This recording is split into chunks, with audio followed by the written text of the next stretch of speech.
이번엔 그림입니다. 기사 같이 보시죠. 김건희 오빠 장모 집에 있던 이호환 그림 특검 김상민 전 검사가 사서 전달했다라고 얘기를 하고 있습니다. 김상민 전 검사 어디서 들어봤는데 싶지 않으신가요? 지난 4월에 명태균 씨가 이렇게 얘기를 했습니다. 들어보고 오시죠. 여사가 조국 수사 때 김상민 검사가 고생을 많이 했다. 그 사람 좀 챙겨주라. 이렇게 얘기를 하거든요. 그 다음에 김영선 의원한테 공기업이나 장관직으로 가는 게 좋지 않겠느냐. 의견 타진을 한 거죠. 의견 타진한 거고. 네, 명태균 씨가 앞서서 얘기했었던 김영선 전 의원이 김해로 가고 대신 아니면 공기업이나 다른 거 줄 테니까 그쪽으로 가고 이 의창 창원 이쪽 부분은 김상민 전 검사를 좀 도와줘라라고 얘기했었던 그때 등장했던 바로 그 김상민 전 검사가 이호환 그림을 사서 전달을 했다라고 지금 특검은 얘기를 하고 있습니다. 윤영걸 대표님, 매관매직인 겁니까? 매관매직 소리를 들어도 할 말이 없죠. 네, 김상민 전 검사가 네. 창원 쪽 출마를 앞두고 김영선 전 의원이 있는 자리를 김해로 옮기고 그쪽 공천을 하려고 했잖아요. 물론 뭐 실패에 그쳐가지고 공천을 못 받았죠. 네. 그 다음에 공천 못하니까 국정원 특보로 발령이 났는데 그냥 어떻게 보면 조국 수사 때문에 김상민 전 검사가 수고해서 격려 차원에서 그런 게 아니라 뇌물이 오고 갔던 거죠. 지금 물론 김건희 여사는 부인하죠. 그 가짜 그림이고 그런 적이 없다. 또 오빠가 한 거다. 부인은 하지만은 네. 지금 특검 조사에 하면 어느 정도 윤곽이 밝혀지고 있죠. 김상민 전 검사가 대만에서 사온 이후한 화백 그림 1억이 넘는 거죠. 그걸 사가지고 김건희 여사 오빠한테 줬는데 오빠가 들고 있다 보니까 수사망이 압축돼 오니까 장모 집에 숨겨놓은 게 지금 나온 거죠.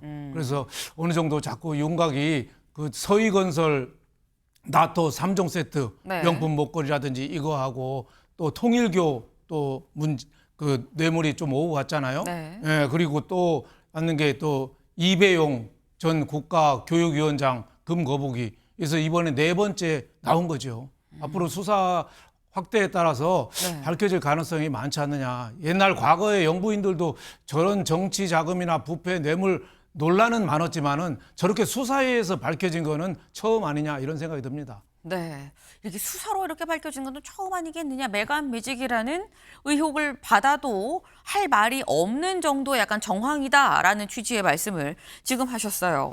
근데 사실 이게 매관매직이냐라고 보려면 사실 이걸 그럼 공천이나 입김을 행사한 이런 어떤 시기도 사실 굉장히 중요하죠.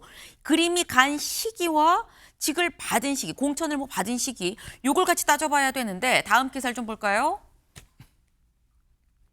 1억대 그림 전달 이듬해 김건희, 김상민 당선 지원을 공천 개입한 걸로 보인다라는 거예요. 네, 바로 이 그림이죠.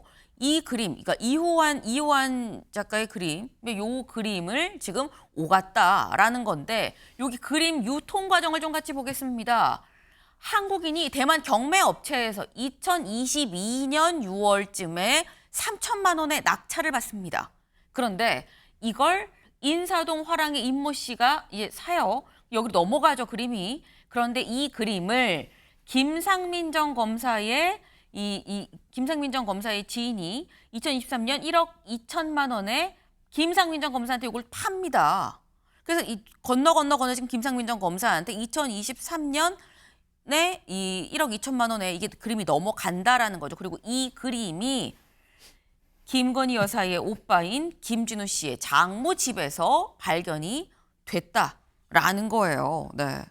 지금 이걸 보면 이경민 변호사님, 2023년에 일단 그림을 사서 주고 2024년 총선 때 뭔가 이걸 좀 공천이나 이걸 받은 게 아니겠느냐라는 건데 사실 그때 김상민 전 검사는 컷오프가 되긴 했거든요. 경선에서 아예 배제가 됐습니다. 그럼 이게 또 대가성이 인정이 되는 거냐라는 생각이 들어요. 그러니까 이제 이게 지금 혐의로는 이제 알선 수재 혐의를 일단은 적용을 해볼 수 있을 것 같고요. 그런 상태에서는 그냥 공무원의 직무에 속한 사항에 대해서 알선만 해도 네. 사실 이제 그 대가 알선까지 가지 않고 그냥 대가만 받아도 이제 어쨌든 이제 범죄가 성립을 하기 때문에 네. 지금 단계에서는 일단은 뭐 저게 뭐 공천에서 컷오프 됐다. 근데 그 이전에 어쨌든 공천에 어쨌든 경선까지 가는 과정에 있어가지고 뭔가 개입을 했다면 그러면은 당연히 이제 뭐 물품도 받은 게 이제 어쨌든 맞기 때문에 그 범죄 성립에는 영향이 없을 것 같고요. 다만 이제 저게 이제 어떤 루트를 통해서 이제 뭐 구매를 했고 자금 네. 출처는 또 어떻게 되고 그리고 이제 김 여사 오빠의 장모집에서 나왔기 때문에 이 김 여사 오빠와 또 이제 김상민 전 검사의 관계 뭐 이런 부분들에 대해서도 이제 확인을 해봐야 나머지 퍼즐들이 확실하게 맞춰질 것 같습니다. 네. 그러니까 나머지 퍼즐들을 좀 더 맞출 필요가 있긴 있다. 하지만 지금 이런 정도의 상황이라고 한다면 검찰 입장에서는 특검 입장에선 알선 수재 정도 뇌물까지는 모르지만 알선 수재까지는 좀 혐의를 적용할 수 있지 않겠느냐라는 말씀인 거예요. 근데 이게 사실 이 알선 수재나 이런 부분이 결국 큰 그림은 그래서 김 여사가 공천을 하려고 했느냐 여부까지 좀 나아가야 되는 건데 근데 김건희 여사가 검찰 조사를 받으면서 이 부분에 대해서 이 김상민 전 검사의 공천 부분과 관련해서 이렇게 얘기를 했다고 합니다. 같이 볼까요? 네. 전혀 사실이 아니다. 김영선이 창원 의창에서 공천받을 수 없다는 건 명백한 사실이지 않았느냐. 명태균이 먼저 김해에 갈 테니 도와달라고 했고 김해에 가면 경선을 하라고 원론적으로 얘기를 한 건데 명태균이 이걸 꼬아서 거짓말을 한 거다라는 거예요. 네. 그럼 김건희 여사 쪽에서는 김상민 전 검사를 돕는 대가로 장관 공기업 사장직 이런 거 자체를 제안한 적이 없다라고도 얘기를 했다라는 겁니다. 근데 그럼 또 여기서 의아한 부분이 최청열 교수님. 김건희 여사는 그동안 사실 검찰 조사에서는 계속 이 진술을 거부하고 묵비권을 행사하고 있었다고 했는데 사실 이건 또 뜻밖의 얘기를 한 거거든요. 불리한 거는 말을 안 하지만 진짜인 건 또 얘기를 하는 상황인 거 아닌가라는 생각이 들면 이게 또 맞는 건가 싶기도 하고요. 그럴듯하게 예. 비치게 하려고 얘기한 것 같아요. 네. 김건희 씨가 전화한 게 있어요. 저기 그 김영선 전 의원에게 2020 총선을 앞둔 2023년 2월에 네. 2024년 2월이죠. 총선이 4월이었어요. 4년, 네, 2024 그렇죠. 작년이죠. 지난해 2월이에요. 2월에 전화하기를 김건희 씨가 김영선 전 의원에게 전화하기를 김상민 검사가 당선될 수 있도록 하면 선거 이후 장관 또는 공기업 사장 자리를 주겠다. 매우 불출마 종용했단 말이에요. 이건 팩트로 나와 있는 거예요. 특검이 파악하고 있는 건데 이런 얘기를 할 이유가 없는 거 아니겠어요? 저 지금 이제 김건희 씨의 저 말이 사실이라면 김해 갈 때 도와달라고 했고 김해 가면 경선을 하라. 네. 저 얘기하고 그러면 지금 지금 김상민 전 검사에 대한 공천하고 전혀 다른 얘기예요. 이런 얘기를 할 이유가 전혀 없는 거죠. 바로 총선을 코앞에 두고 지난해 2월에 말이죠. 4월 달에 총선이었는데 이건 상당한 정도의 그냥 우연일치라고 전혀 볼 수 없어요. 현재로서는 말이죠. 김상민의 당선을 지원해라. 이렇게 얘기를 한 것이기 때문에 충분히 매간매직이라고 얘기할 수 있는 근거가 있다고 좀 봐요. 아마 특검이 그렇게 파악하고 있을 겁니다. 그렇게 의심하고 있는 것이고. 지금 아스톤 씨 말씀하셨습니다만 계속 이제 김건희 씨에 대해서 나오는 게 뇌물죄 적용이 어렵다는 거 아니에요. 공무원 신분이 아니기 때문에. 그래서 윤석열 전 대통령과 이제 그 같은 공모 관계를 만들어내야 그렇죠. 이제 그걸 입증해내야 이제 그 뇌물죄가 되는 건데 뇌물죄가 훨씬 형량이 무거우니까. 이거 전반적으로 볼 때 갑자기 이렇게 창원 의창에 있는 사람을 컷오프를 해가지고 나중에 결국 이제 배제를 했죠. 배제돼가지고 아까 말씀처럼 여기 이제 국정원장 법률 특보로 각인되는데 이런 것들 그냥 우연의 일치로 이 보기에 너무 정교해요. 이 그림도 아까도 말씀 나왔습니다만 그 오빠 집에 있던 거를 왜 장모 집에 옮깁니까? 뭔가 이게 나중에 압수수색 같은 게 들어오면 이게 덜미가 잡힌다는 생각을 가졌기 때문에 하지 않았을까라는 생각이 네. 들기 때문에 전반적으로 아마 특검이 그런 걸 다 진술이나 이런 걸 파악하고 있지 않을까라고 생각합니다. 지금 말씀은 김 여사가 부인을 하지만 특검이 김 여사의 이 말과 다른 정황들을 추가로 더 확보를 하고 있기 때문에 지금 이렇게 의심을 하고 수사를 하고 있는 거 아니겠느냐라는 말씀인 거예요. 네. 근데 사실 김건희 여사는 그림에 대해서도 이렇게 얘기를 했었어요. 검찰 조사 때 뭐라고 했느냐 같이 볼까요? 네. 이호환 화백의 작품은 위작이 많지 않느냐. 난 그래서 안 산다. 이후한 화백건은 갖고 있어도 위작이 너무 많아서 불안해서 이거 안 사요라고 나라면 안 샀어요라고 얘기를 했었다라는 거죠. 그리고 실제로 아까 기사 다시 가볼게요. 기사에 김상민 전 검사가 이 언론과의 통화에서 이렇게 얘기를 합니다. 김 전 검사는 통화에서 김 여사와는 무관한 거다라고 얘기를 했어요. 원래부터 친분이 있던 김 씨로부터 그림을 사달라는 부탁을 받았고, 여기서 말하는 김 씨는 김진욱 씨, 김 여사의 오빠를 얘기를 하는 거죠. 그림을 사달라는 부탁을 받았고 이 김 씨한테 현금을 받은 뒤 그대로 전달만 해줬다. 김 씨 대신 구매한 거다라고 해명을 했다라는 겁니다. 지금 요 얘기를 들어보면 이경민 변호사님, 그러니까 실제로 김상민 전 검사가 그림을 준 사람은 오빠긴 해요, 김진우 씨. 그러면 김 여사 오빠 김진우 씨가 그림을 받은 거고 김 여사는 진짜 몰랐을 수도 있는 거 아니야? 라는 생각도 듭니다. 그렇죠. 근데 이제 뭐 우리가 사실 이 윤 전 대통령하고 김 여사의 관계를 경제적 공동체 관계로 보듯이 네. 김 여사 오빠가 이제 받은 것도 어쨌든 이제 김 여사와의 관계가 있기 때문에 받았을 수 있는 거 아니냐, 이렇게 이제 좀 의심을 해볼 수 있는 부분이거든요. 그리고 지금 만약에 이제 그게 뭐 해명이 어느 정도 이제 납득이 되려고 한다면 압수수색이 시작되고 나서 그때 시점에 이제 그 김 여사 오빠가 장모집으로 이제 그림을 옮기는 그런 모습도 이제 어쨌든 CCTV로 확보가 됐고요. 그런 부분에 대해서도 왜 옮겼는지도 해명이 돼야 될 것이고, 김진우 씨가 그러니까 김 여사 오빠가 현금으로 전달을 하면서 그림을 사달라고 부탁을 했다는데, 네. 만약 정말로 이제 김 여사 오빠가 김 여사와 관련이 없었다라고 한다면 굳이 그림을 현금으로 또 구입을 할 필요가 있었을까? 또 이런 부분도 이제 의심이 되는 대목이어가지고. 왜 현금이냐. 그렇습니다. 그래서 지금은 아직은 이제 의혹 단계이긴 한데, 의혹으로 보기에는 너무나 많은 것이 김 여사와의 관계에서 이렇게 이제 계속해서 이어져 온 것이 아니냐라고 좀 충분히 의심을 하고 추적을 해볼 수 있는 부분이 있어가지고, 네. 그래서 당연히 김 전 검사도 소환해서 조사를 앞두고 있는 걸로 보여지고요. 그래서 아마 이렇게까지 압수수색이 진행이 된 것도 아마 어느 정도의 추가적인 그런 관련자의 진술이 나왔었기 때문에 이렇게 이제 진행이 됐고, 그것이 아마 김 여사와 관련이 있다, 이런 내용의 진술까지도 있었기 때문에 이렇게 진행된 게 아니었냐, 이렇게 좀 추측을 해볼 수 있을 것 같습니다. 네. 지금 사실 다 지금 저희가 이 말을 하는 이런 부분들은 다 의혹이고 혐의에 관한 이런 부분들이에요. 확정이 된 건 없습니다. 다만 말씀처럼 정황상 이렇게 볼 부분이 있지 않느냐. 앞서서 받고 있는 먼저 받았었던 매관 매직 의혹에 대해서도 명확히는 김 여사와 윤석열 전 대통령의 직접적인 연결고리는 밝혀지지 않았지만 뭔가 있을 것 같다라는 생각으로 지금 매관 매직 의혹이 지금 제기가 되고 있는 거고, 마찬가지로 김 여사와 김 여사의 친오빠 진우 씨와도 같은 형태로 뭔가 매관 매직이나 이런 게 있을 수 있다라고 특검은 보고 있는 거 아니겠느냐라는 말씀인 거예요. 근데 그렇다고 한다면 윤영걸 대표님, 네.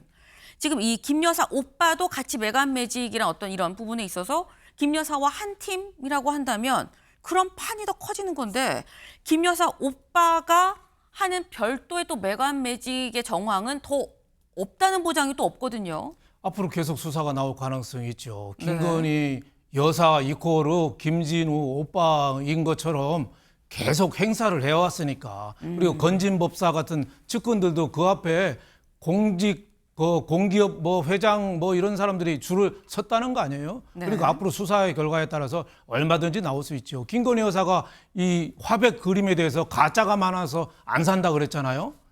가짜가 많아서 안 산다고 그랬는데 네. 공짜로 주는 거는 받죠. 돈 주고는 안 사도 공짜는 받죠. 그리고 저게 이후한 화백 진짜 그 진품 감정서가 있잖아요. 그러니까 안 산다는 말이 저게 얼마나 신빙성이 있겠어요. 그리고 김상민 검사도 네. 해명을 그렇게 하잖아요. 그림을 김진우 씨가 김건희 씨 오빠가 사달라고 부탁을 해서 사줬다 그러는데, 세상에 어디 돈만 있으면 사지 그림 사달라고 검사한테 부탁해서 그림 사는 사람이 있나요? 나는 이해가 안 가요. 검사가 또 그렇게 돈이 많아요? 검사가 공무원인데 그렇게 돈이 많아요? 1억 넘는 돈을 그림을 덕덕 사주고, 그리고 검사가 자존심도 없어요? 부정부패를 수사하는 검사가 그런 거 받쳐가지고 매관 매직하고 자리 없고 공천 받으려고 하고, 공천 못 받으니까 국정원 특보로 가고, 이런 거를 볼 때 참 막장도 이런 막장이 없다. 마리오 앙투아네트도 뇌물 뭐 호화 생활했다지만은 그건 밝혀진 건 없고, 네. 사실 루이 16세 부인 그 적군을 돈 반역죄로 사실 처형당한 거예요. 그래서 좀 맥베스 부인 비교도 하고 그러는데, 저는 김건희 여사 이렇게 자꾸 나오는 거 보니까 조선시대 때 정란정, 네. 예? 그 문정왕후 그 동생 윤원영 첩실 있어요. 본부인도 독살하고 매관매직 대대로 했던 그런 막장극이 자꾸 생각이 나요. 그래서 앞으로 물론 뭐 수사 진행 상황이라 확정된 건 아닙니다. 네. 예, 더 수사해야 되고 아닌 것도 있고 또 특검이 좀 부풀렸을 수도 있고 하지만은 지금까지 나온 것만 보더라도 가슴이 답답합니다. 네. 네. 약간 이 역사적인 얘기까지 하면 독살 막 이런 얘기 가졌는데 좀 약간 멀리 가시긴 했어요. 근데 개인적인 의견임을 이런 걸 보면 역사적인 내 개인적으로는 이런 것까지 좀 떠오른다라는 취지의 말씀이셨다는 거를 다시 한번 좀 말씀을 드립니다. 네. 지금 어쨌거나 말씀처럼 지금 현재 김건희 특검에서 뭔가 더 나오지 않겠느냐 그럴 가능성이 상당히 좀 농후해 보인다라는 말씀을 지금 하셨는데 김건희 특검 할 일이 굉장히 많아 보이죠. 근데 이 할 일 많은 특검이 할 일 말고 하지 말아야 할 일도 했다라는 보도가 나왔습니다. 국민일보 같이 볼까요? 한학자 측 변호인 민중기 특검과 면담 논란, 외관상 공정성 무너져라는 비판이 나오고 있다라는 거죠. 지금 한학자 통일교 총재, 권진법사를 통해서 이 김 여사한테 백을 전달을 하고 권성동 의원한테 정치 자금을 낸 이런 의혹을 지금 받고 있는 거죠. 이게 김건희 특검에서 수사를 하고 있는 그런 부분들인 건데 지금 이 김건희 특검의 이 특검이 민중기 이 특검인 거죠. 이 민중기 특검 여기 부제 같이 볼까요? 민 특검이 법관 시절에 판사 출신이죠. 법관 시절에 배석했던 배석 판사 출신의 변호사를 만났다라는 거예요. 근데 문제는 이 배석 판사 출신 이 변호사가 한학자 측 변호인이었다라는 거죠. 이게 지금 만났다라는데 이경민 변호사님 사건을 맡고 있는 지금 김건희 특검의 특검이에요. 대장을 해당 사건을 변호하는 변호사가 가서 만날 수가 있습니까? 사실은 이게 친분이 없다고 한다면 네. 조심스럽지만 만나기 자체가 사실 힘들 것 같습니다. 예, 힘들 것 같고 그리고 이제 우리가 소위 말하는 정관예우라는 게 없다라고 그렇게 이야기를 하지만 근데 사실 이제 이전에 같이 근무를 했던 그런 관계라고 한다면 변호사 선임계에 그 사람 이름만 올라가도 이게 재판부에서 본다든지 검찰에서 본다든지 하면은 어느 정도 영향을 줄 수밖에 없다라는 게 조금 이제 어쨌든 알려져 있는 그런 내용이기도 하거든요. 그래서 그런 거에 비춰봤을 때는 같이 차담까지 나눴다라고 하면은 네. 정말로 좀 그거는 좀 부적절해 보이고 특히나 이 중요한 시기에 특검이라는 게 모든 것을 치우치지 않고 중립적으로 이제 엄정한 수사를 해달라라는 요청이었는데 근데 이게 이제 한학자 총재와 관련된 변호인이 가서 이제 만나게 됐다. 여기서는 변론을 하지는 않았다라고 하지만 사실 그걸 누가 믿을 수 있을 것이며 지금 이 단계만으로도 어느 정도 지금 그 정치적인 중립성이나 아니면 공정성에 대해서 국민들이 의구심을 가질 만한 좀 일이어서 좀 참 부적절했던 그런 행동이 아닌가 이렇게 좀 생각이 됩니다. 네. 사실 지금 이 만남에 대해서 특검 측에서는 또 이렇게 얘기를 하고 있습니다. 뭐라고 얘기하느냐? 같이 볼까요? 지난주 한학자 측 변호사가 다른 사건으로 담당 특검보를 만나고 돌아가는 길에 인사차 잠시 특검실에 들러서 차담을 나눈 사실이 있다라는 거예요. 그러니까 다른 사건으로 담당 특검보를 만났고 돌아가는 길에 인사차 특검실에 잠깐 들려서 차만 마시면서 어떻게 지내세요 정도의 얘기를 했다라는 건데 최천일 교수님 어떻게 보십니까?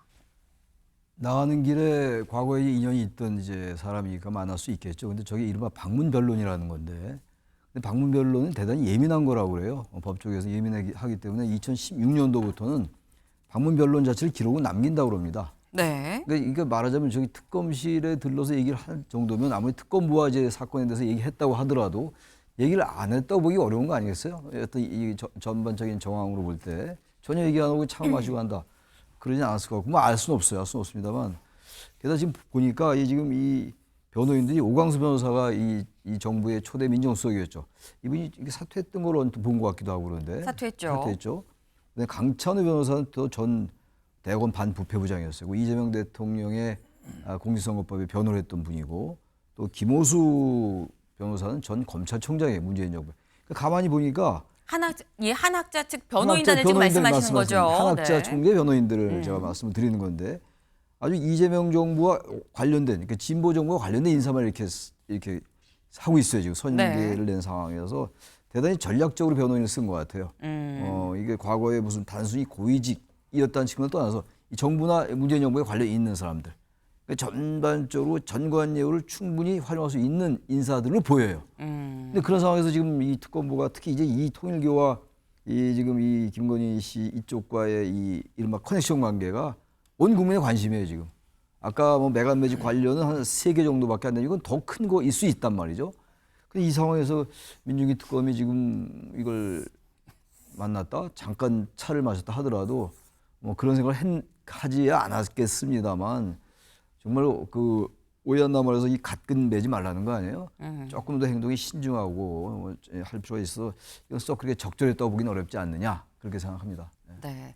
오얏나무 아래서 각근을 매지 말라는 얘기가 있는데 굳이 이 시점에 변호인으로 들어가 있는데 인사하러 들렀어야 됐느냐라는 말씀이에요. 물론 말씀 중에 나왔죠. 방문 변론이라는 게 있습니다. 뭐 불법이고 이런 건 아니에요. 직접 방문해서 저희 입장은 이렇습니다라고 변론의 뜻을 우린 이런 입장이에요라고 얘기를 할 수 있어요. 근데 그게 말씀처럼 논란이 돼서 몇 날 몇 시에 누가 왔다 갑니다를 다 기록으로 남기게끔 되어 있는데 오죽하면 이렇게 했겠습니까? 그런데 왜 들렸느냐라는 얘기를 지금 한 거죠. 실제로 이 앞에 살짝 이름이 나왔던 오광수 전 민정수석 한학자 이 총재 쪽에 이 변호인단으로 이름을 올렸다가 좀 이거 이재명 정부의 첫 번째 민정수석인데라는 논란도 있었고 더불어서 민중기 특검을 또 만나서 논란이 됐었습니다.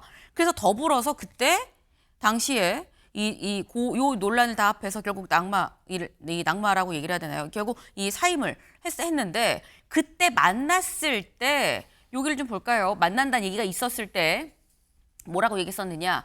특검보들만 변론을 받고 특검은 변론을 받지 않는다는 원칙을 갖고 있다. 2달 넘는 특검 기간에 한 번도 변론을 받은 적 없다. 그러니까 민중기 특검은 이 당시에 오광수 수석한테 이 방문 변론 이런 거 변론 안 받았어요. 그런 받은 일이 없습니다. 어느 누구도 받지 않았어요. 라고 얘기를 했는데 근데 이 지금 보면은 윤영걸 대표님 네. 지금 결국은 특검보만 변론을 받는다 그러는데 특검이 만나긴 만났거든요. 이건 어떻게 봐야 됩니까? 잘못된 거죠. 예, 아주 잘못된 거죠. 왜 민중기 특검이 사과 안 하나 모르겠어요. 특검보는 뭐 변론을 받을 수 있지만 특검은 하는 게 아니잖아요. 진짜 어떻게 보면은 외롭게 혼자서 독약청청하면서 수사를 해도 뒷말이 나오는 게 특검입니다. 그리고 특검이 왜 생겼어요? 검찰을 믿지 못하니까 특검에서 너희들 제대로 해봐라 했는데 아니 자기 옛날에 법원에서 같이 근무했다고 뭐 배석 판사 출신이라면서요. 저렇게 얘기해도 되겠어요? 그리고 말이 차 한 잔이지 뭐 꼭 말로 해야 됩니까? 차 한 잔 하면서 눈빛으로 다 왔다 갔다 하는 거지. 그러니까 소도둑이요. 소 훔쳤다고 안 합니다. 내가 가는데 소가 따로 왔다고 해요. 아하. 그거랑 이 논리랑 뭐가 차이가 있죠? 저는 저 민중기 특검이 반성해야 된다고 봐요. 그리고 지금 더 위험한 거는 저 변호사 만난 것보다도 네. 지금 민중기 특검은 누가 임명했습니까? 민주당에서 임명했어요. 민주당의 정치적인 압박에서 자유로울 수 있겠어요? 저렇게 행동하는데? 저는 못한다고 봐요. 그래서 특검을 위한 특검을 또 만들어야 될지도 모르겠다. 이런 생각이 들고 또 통일교 측 변호사라는데 통일교가 얼마나 센 조직입니까? 종교단체에다가 언론사, 기업 뭐 어마어마한 조직이에요. 일본 그 아베 총리 그때도 관여가 될 정도로 그 통일교 힘이 큰데 저기에 힘을 얻은 변호사가 특검을 만났다. 제가 보기에는 엄청난 그 여파를 몰고 올 수도 있고 오늘 또 한학재 총재가 또 중앙 아산병원에 또 뭐 특실에 입원했다잖아요. 네. 그런 거랑 다 연관시켜서 자꾸 오해가 오해를 낳는다 이런 생각이 들어서 나중에 수사 결과가 나와도 제대로 믿지 못할 가능성이 있습니다. 네. 지금 굉장히 좀 세게 말씀을 해주셨어요. 특검해야 될 수도 있다 이런 상황이라고 한다면 수사 결과가 어떻게 나오든지 간에 그 결과를 믿을 수가 있겠느냐라는 말씀하셨죠. 아까 나온 얘기 오얏나무 아래에선 각근을 매선 안 된다라는 속담이 자꾸 나오는 상황입니다. 다음 키워드 넘어가 볼까요?